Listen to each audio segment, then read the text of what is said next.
Buenas tardes, mi nombre es Juan Pablo García Escobar, pertenezco al Centro de Estudios de Bachillerato Juan Inés de Asbaje, Grupo 403, y esta es mi investigación para la materia de comunidades virtuales.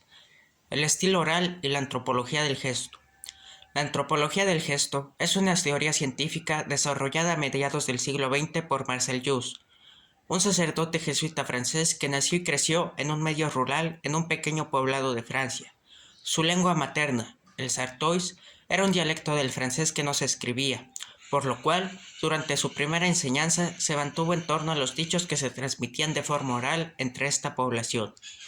Esto resultó fundamental y determinante para sus posteriores descubrimientos, pues las experiencias de su infancia confirmarían y alentarían el desarrollo de su trabajo académico en los campos de la antropología. Así, en Marcel Jousse, su obra y su vida son un reflejo el uno de la otra y se comprenden mejor la una con la otra. En cuanto a su obra y teoría desarrolladas, la antropología del gesto, esta se encarga de dar una explicación novedosa a la comunicación y al origen del lenguaje humano. ¿Cuál es el origen del lenguaje? ¿Qué es conocer? ¿Qué hubo antes de la escritura? ¿Cómo se relaciona el ser humano con el ambiente? ¿Por qué? ¿Cómo? ¿Y para qué comunica? ¿Cuál es el origen de la poesía y de las artes en general? Son, entre muchas otras, las preguntas a las cuales la antropología del gesto puede dar una respuesta certera. Para comenzar, y como introducción al tema, habría que hablar sobre el estilo oral, que es parte de la teoría de la antropología del gesto de Jousse. En la teoría de Jousse, el lenguaje humano pasa por tres etapas para desarrollarse: el estilo manual, el estilo oral y el estilo escrito. Así, el estilo oral se refiere a todas las características del lenguaje humano que antecedieron al surgimiento y difusión de la escritura. Cuando se aborda el tema del origen de la literatura, especialmente de la lírica, comúnmente hacemos referencia a los libros más antiguos e importantes de la humanidad: la Biblia, el Corán, el Talmud, los poemas homéricos, los Vedas y textos hindúes como el Mahabharata y el Ramayana. Sin embargo, hay que decir, todos estos no fueron libros, no originalmente, no son prosa ni verso. Se trata de recitados orales, que se transmitieron de forma oral y solo después del paso de los siglos acabaron por ser redactados de forma escrita.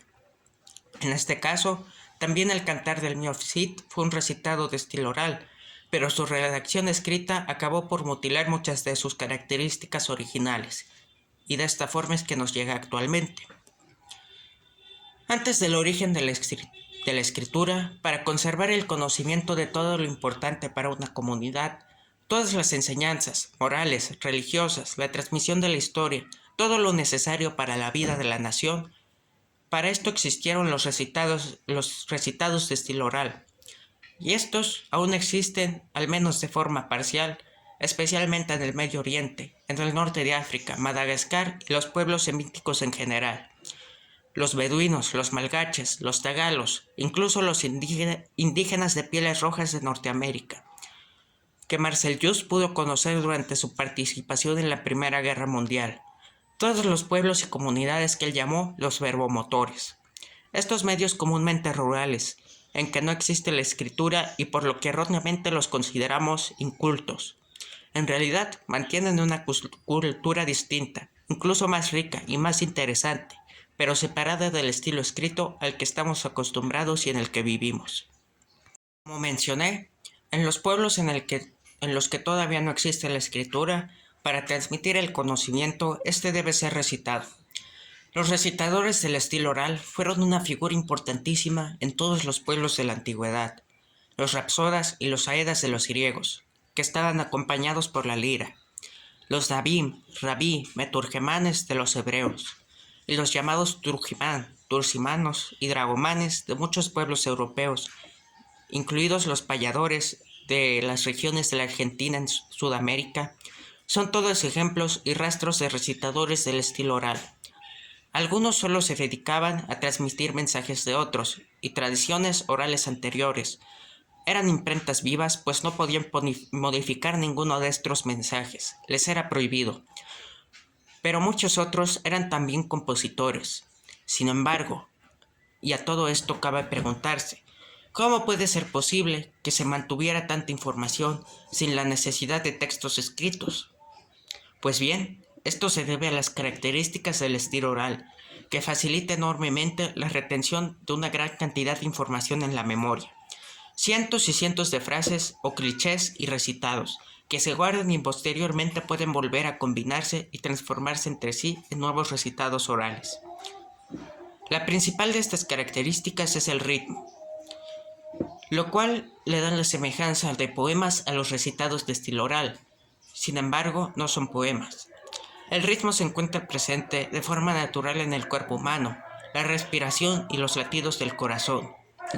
Igualmente, con el fin de facilitar la memorización, dentro del estilo oral se pueden encontrar varias leyes.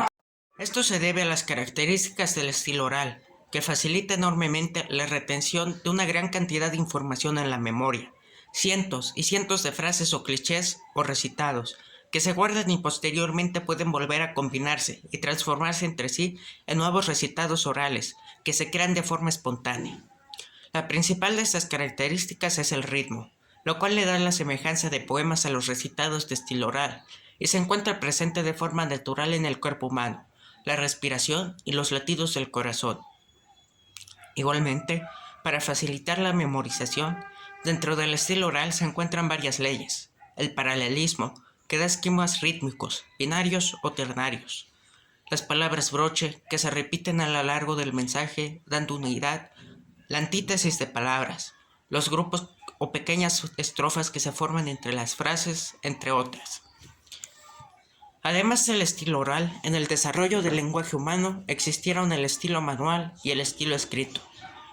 El estilo manual o corporal siempre tuvo rastros de fonación, y nunca existió puro, a no ser en el caso de los sordomudos.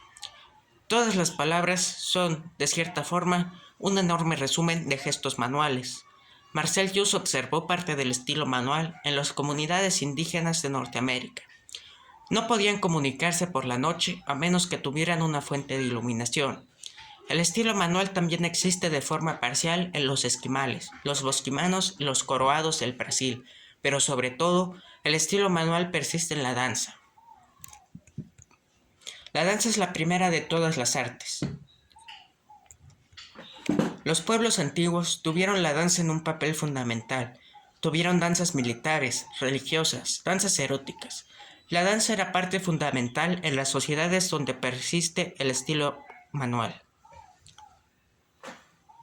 Mientras que desde los jeroglíficos, que son signos gestuales, se puede rastrear el origen del estilo escrito.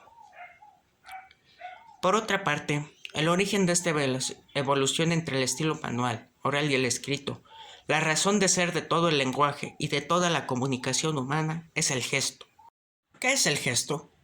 Es toda forma de comunicación por parte del ser humano. El lenguaje viene del gesto. En el principio era el gesto. Los gestos de la cara llamamos muecas, los gestos de las manos ademanes, los gestos de todo el cuerpo actitudes y además existen gestos fónicos, de las cuerdas vocales, laringe, lengua, paladar y dientes, la voz. Llamamos a todo esto con el nombre general de gesto. Etimológicamente, la palabra tiene ese significado, de los verbos gesere y gestare. En latín se llama gesto a todo el comporte humano. Incluso a las facciones de la cara. En castellano antiguo, a la cara le llaman también gesto. Hombre agestado, mal gestado y bien gestado. Gesto es el movimiento y la actitud, y por lo tanto se aplica también a los hechos del ser humano. Frases como canción de gesta, gesta de la independencia, la gesta de Dios por los francos, remiten a este sentido. La palabra se ramifica igualmente en gestación, gesticulación, gestionar, gerundio, hasta llegar a gerente, el manager de los anglosajones, el que maneja con las manos. Los gestos, además, pueden ser internos, y son los que producen y expresan las emociones. Echaba fuego por los ojos, la cara se le endureció, tiemblo de solo pensarlo. Los ojos se le revivaron, se me heló la sangre, se me puso la piel de gallina, se me aflojan las piernas, se me ponen los pelos de punta, se me derritieron las entrañas, se me hizo agua la boca, se me pudre la sangre, me castañaron los dientes, se me nubló la visión. De verlo me enfermo, no lo puedo ver. Me saltó el corazón de gozo. me da en el estómago, me revuelve las tripas, me quedé mudo, me dio un choque en todo el cuerpo. Son todos gestos internos. Toda sensación, por tenue que sea, es una vibración, es decir, es un gesto. Se creía que la vista era la acepción. La visión parece estática, una cosa como un espejo o una fotografía. Pero no. El doctor Noel ha probado que la visión está calzada sobre delicadísimos movimientos musculares y nerviosos, unas de reflejos cerebrales, pero no solamente cerebrales, también musculares. Vita in motu, la vida es movimiento, decía Aristóteles. Es decir, la vida es el gesto. El placer y el dolor son también sensaciones, y la sensación es un gesto por ser un movimiento del sistema nervioso. Y así entendido, uno puede gritar con Marcel Jousse: en el principio era el gesto. En el principio del conocimiento está el gesto mímico. En el principio de las bellas artes está la danza. En el principio del sentimiento está el gesto somático. En el principio de la lengua, el gesto rítmico proposicional. Y en el principio de la literatura y la poesía está el estilo oral, rítmico y memotécnico de los pueblos verbomotores.